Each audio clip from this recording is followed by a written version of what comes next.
Just after midnight on Sunday, September 2nd, 1666, a fire broke out in Thomas Farriner's bakery on Pudding Street in London. Despite the neighbors rushing to douse the flames, it quickly spread to adjoining buildings. Within 24 hours, it had spread to a substantial portion of cramped, combustible central London. High winds fanned the flames. By Monday evening, it had nearly spread to St. Paul's Cathedral. Tuesday was even worse, and St. Paul's didn't make it. It might have fared better as it was a large stone building, but renovations led by architect Christopher Wren were underway and it was covered in wooden scaffolding. By Wednesday, the wind had died down and the fire breaks began to hold. The flames were extinguished on Thursday. The fire was over, but this is where our story begins. Luckily, few people lost their lives, but it was still an absolute catastrophe. Over 15% of homes in London were destroyed, displacing an estimated 100,000 people. That's 25% of the entire population of London at that time. London's economic engine ground to a halt, but it was clear that London needed to rebuild. But how? Some blamed London's narrow warrens of medieval streets for the rapid spread of the fire. Would it really be a good idea to build London exactly as it once was? Well, some of England's most notable architects and designers thought the answer was no. Christopher Wren presented a plan for a redesigned central London to the king 3 days after the fire went out. That's so fast that you think that he drafted the plan and then set fire to London to make his plan relevant. 3 days later, John Evelyn submitted his draft and again urged the king to take the opportunity to completely reimagine London. Robert Hooke submitted his design shortly after that, and so too did Richard Newcourt. King Charles II must have gotten annoyed by all these freelance architects submitting proposals because he was pretty harsh on the last guy to submit one. Apparently the king did not like Valentine Knight Scheme, yes, that was his real name, because he had him sent to the Tower of London for it. Apparently the king didn't like his proposal for a new canal to be dug around the entirety of central London with toll bridges to fund reconstruction. I say he was just ahead of his time with congestion pricing. Despite all of these plans, the king decided not to implement any of them, but instead rebuild London according to much the same street layout that had existed before the fire. The big question is why? Were the designs no good, or was it too much of a hassle when everybody just needed to go back to their homes? We think about Paris as having these grand, amazing diagonal boulevards, but what if London had beat them to it? Let's talk about it after the bike bell. The obvious play after the fire was simply to rebuild London as it once was. I mean, why not, right?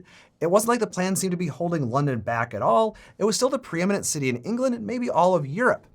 But to the designers of those proposals, those old plans were from the Dark Ages. They were absolutely holding London back, and their new proposals were better and modern. Let's take a look at some of the proposals to understand what they mean. Let's start with Wren's design. There are a few important landmarks on this map, and you can tell which he thought were the most important because he put them in the middle of a square. The most important might be the Royal Exchange up here. It's the focal point of a square and surrounded by a post office, excise office, bank, insurance office, and 2 goldsmiths. He basically took all of the land uses important to local businesses and put them in one convenient location. Another important commercial building, the Customs House, is also in the middle of a square on the riverfront. St. Paul's Cathedral, the most important church in London, gets centered in a square on the top of Ludgate Hill, the highest point in the area. All the streets in Wren's plan are significantly wider than the old streets, and they're straight, making it easier to go between major destinations. 4 straight boulevards radiate out from London Bridge, for example. Evelyn's plan looks similar to Wren's on the surface and is doing a lot of the same things. Long, straight, wide streets everywhere. Streets radiate from the London Bridge. He even put a fish market right there in the square. The Royal Exchange is an important building, but in this scheme, it's along the riverfront where much of the trade is happening. He also put St. Paul's back on Ludgate Hill. Newcourt's plan is a little more diagrammatic than the previous 2 plans, but the streets are also straighter and wider. Fun fact, Newcourt's plan with the park pattern ended up inspiring the design of Philadelphia. All of these plans represent a move towards Enlightenment thinking. Rationality, reason, logic, and order were highly valued. The Dark Ages plan of old London is something to be removed and replaced with something more modern. This way of thinking helped our intrepid designers make a more concrete case for why their plans should be adopted. They believe that the time and money costs associated with redesigning the city will be more than made up for with the efficiency benefits associated with commerce. Yes, even back in 1666, it all came down to the almighty dollar or pound. In the medieval era, people were obviously aware of the relationship between location and land value. Some pieces of land were in better locations and worth more. But by the mid-1600s London, real estate speculation began to resemble modern-day conditions, with investors looking to purchase land and rent or sell for profit. These speculators even self-imposed building standards to ensure that they would attract high-value renters. Wren and Evelyn believed that their plans would raise land values by creating efficient, orderly districts that were different than the disorder found in the old central London, and certainly better than the disorder found in London's swelling suburbs, filled with migrants living in substandard conditions. But if it wasn't immediately obvious already, especially if you live in London or have ever visited there, none of these proposals actually got built. Instead, Parliament passed the Rebuilding of London Act, which aimed to create a more flexible framework for the reconstruction. The streets would stay where they were, but they would be widened to better accommodate traffic and commerce. Landowners would be paid for the land taken to widen the streets. The law also specified new building codes for things like stone and brick construction and party walls. They hoped these measures would prevent a fire the size of the Great Fire from happening again. The point of this act was to rebuild as quickly as possible while making some improvements to the overall function of central London. It was Build Back Better 1666 style. To top it all off, the act funded the construction of a monument near where the fire started. And the King and Parliament had another not insignificant reason for choosing a more straightforward path. In the immediate aftermath, people were beginning to look for someone to blame for the fire, and many began to blame the French, the Dutch, and the Catholics. Refugees and political leaders feared that an invasion by these foreign powers was imminent, given London's severely weakened state. The city needed to rebuild as quickly as possible to bring itself back up to full strength and protect itself. But this rush to rebuild, based in part on unfounded paranoia, actually galvanized some of the supporters of the redesigned schemes, most notably Christopher Wren's. Wren was the most famous of the group and eventually redesigned 51 parish churches that burned in the fire, including St. Paul's. With his genius on display in his architecture, many felt like his plan would have been a genius move too. So here's the big question. Would adopting a plan like Wren's or Evelyn's really have made London more modern, wealthy, and enlightened? Undoubtedly, London would have set itself apart from other cities in Europe at the time. Broad, diagonal boulevards with the opportunity to reorganize the city's land uses would have been a luxury other cities at the time just didn't have. Haussmann's renovation of Paris was still nearly 200 years away at this point. I think the answer honestly depends on how much of a city's success you can attribute to the design of its street network. I mean, it matters somewhat, but would London have been that much better if it had adopted Wren's plan as compared to the Rebuilding London Act improvements? I mean, probably not that much.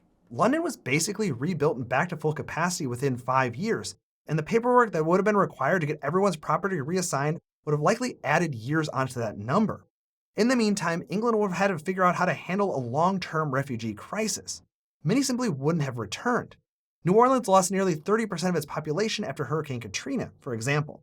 Sometimes people just don't move back, particularly if the response is slow. The Great Fire of 1666 and Wren's plan is also a classic example of how streets are essentially permanent. The effort required to redesign a street network and to reassign private property is so great that it almost never happens. Many European cities are still using street grids drawn up by the Romans 2,000 years ago. Disasters like a Great Fire aren't even enough. It's like those property lines are drawn in permanent ink on the surface of the earth itself. Only autocrats like Napoleon III and Baron Haussmann can force new streets through the existing landscape, like they did in Paris. If you're interested in the story of how Paris managed to get its boulevards thanks to Napoleon III's rule and Haussmann's designs and efficiency, you'll love my Great Cities video on that exact topic. It's higher budget than my normal videos, with really great maps and graphics. It's one of the videos I'm most proud of. The other videos in the Great Cities series are the same quality too. I've made one about Shanghai and its metro system, Venice and its canals, Cairo and its amazing history, Canberra and its unique urban plan, and New York and its iconic Central Park. You can get access to all of those longer, better videos by subscribing to Nebula. Nebula is a creator-owned video service that I'm incredibly proud to be a part of. You can watch all of my YouTube videos there and all of my bonus content, which includes those Great Cities videos, smaller extra videos, and Planning Ancient Rome. Now, if you liked my video on London, you'll probably love Planning Ancient Rome. It tracks the growth and development of Rome from its founding through about 100. I honestly don't think there's a better video on Rome's historical development that exists. Our plan is to make Nebula a place where you can find more content and a better experience than you'd find anywhere else, even on YouTube. Another way we're doing that is through Nebula First. I post videos to Nebula before I post them on YouTube. In fact, that means that anytime you see me post a video on YouTube, I've already posted the next video on Nebula. And you can actually go watch my next video right now. It's all about the most expensive parking spaces in the world and what the right price to pay for parking actually is. I think it's really fascinating. Other creators are doing the same thing, meaning that you can watch videos from Johnny Harris, Legal Eagle, Jetlag, and more earlier than you find them on YouTube. Oh, and I have to talk about Jetlag for a second. Jetlag is one of my favorite Nebula original series. It's sort of like a travel game show involving a lot of trains and funny challenges. If you like my channel, I can pretty much guarantee you'll get addicted to that series. Now, Nebula is normally priced at a completely reasonable $50 per year. But if you use my code CITYBEAUTIFUL when you sign in, you get $20 off that annual plan. That brings it down to $250 per month, which is really the best deal in streaming for what you get. You also get to support this channel, which is fantastic, and thank you very much. Hey, I just had to jump in here at the end of the ad before you go to let you know that Nebula is offering lifetime memberships this holiday season. It's a limited time offer, but you can get a lifetime membership to Nebula for $300. It's the best way to support creators. 1/3 of all that money goes directly to my channel, and the rest goes to supporting the entire Nebula ecosystem. We've got some great stuff coming out in 2024, and this is a way for you to show your support to Nebula, to me here at City Beautiful, and just have the peace of mind of never having to worry about paying for Nebula again, never having to see these ads again, because you can watch this video on Nebula. So if you're interested, if you made it this far into the ad read and you're still thinking about Nebula, consider a lifetime membership. It's a great deal, a great way to show your support, and it's here just for a limited time. So go check it out.